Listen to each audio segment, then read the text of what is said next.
If you are a Christian counselor, I want to give you 5 suggestions on steps you can take to avoid burnout in your ministry.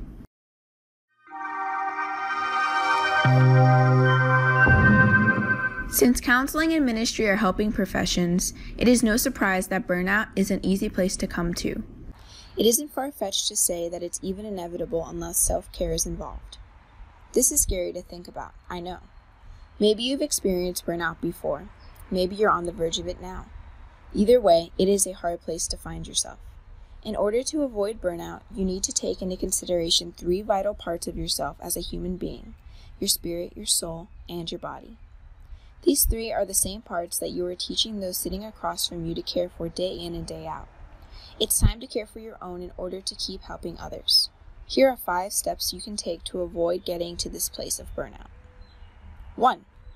Remember the Sabbath. In our culture, observing the Sabbath is a lost art. Even secular businesses used to close on Sundays, and the town was silent on this day. It has been seen as a day of rest for the human being. But in the time we live in, we are always going. We are taught that rest is weakness and goals have to be met by moving full speed ahead 24/7. Within this busy way of life, it is hard to hit the brakes. Between work, commitments, family, staying healthy, volunteering, and so on, it can feel almost impossible to have a day out of the week set aside for rest. But it is essential. God worked and then he rested.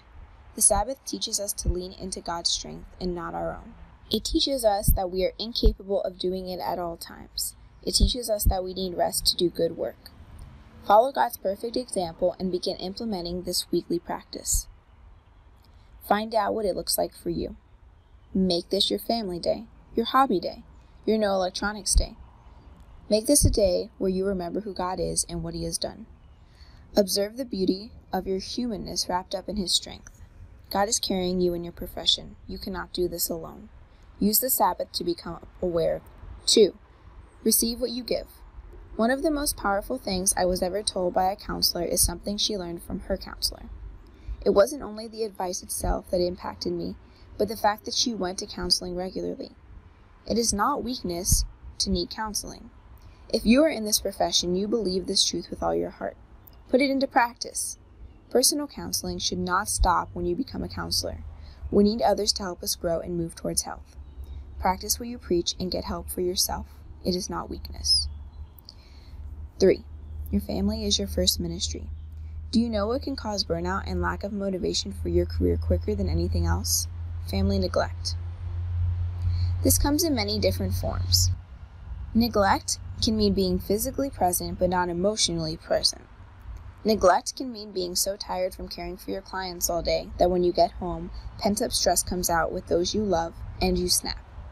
This may go on for a while, but once you realize how putting your family second is affecting them, you will lose heart and possibly even resent being a Christian counselor.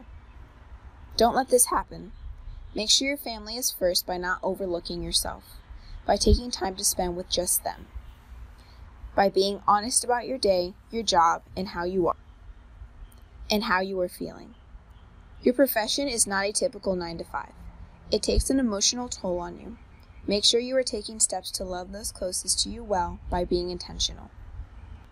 4. Have a strong community around you. This one is vital for every Christian, but when it comes to the helping professions, you will notice the toll it takes to go without one much quicker. Build strong community. This means having life-giving friends to share with, who will not judge you, but will speak directly and honestly to you. This means having mentors and those discipling you to grow in your faith and become more like Jesus. This means having those who you are leading and walking alongside. Nothing is more restorative than having a strong community of people who stand by you and lift you up in prayer constantly. Having those you can take burdens to without fear and lean into is what will give you strength to get through the hardest days. The Lord knows we need a strong army of believers lifting us up. He will not fail to bring those who we need to us. If you do not have a strong community of believers already, pray earnestly that God will bring you one. He will. If you already do, accept their love and help. Go to them when you need them. Don't be afraid to lean into those who love you and who are for you in times of difficulty. 5. Ask for help. If you are a Christian counselor, you love helping others. It is in your blood to build up and care for those around you. A downside of this is that your selflessness can sometimes turn into pride before you even see it coming. If you struggle to ask for help, you are not alone. You probably feel as if you should have it all together since you are walking people down a healthier road all day long. Don't fall into this trap. Ask for help. Ask God for help and for His strength. Ask those around you for help. Whether it be in a physical day-to-day form or in an emotional form, don't be afraid to receive. Start small if this is truly a struggle for you. Implement little things that you can request from others to help you carry the load.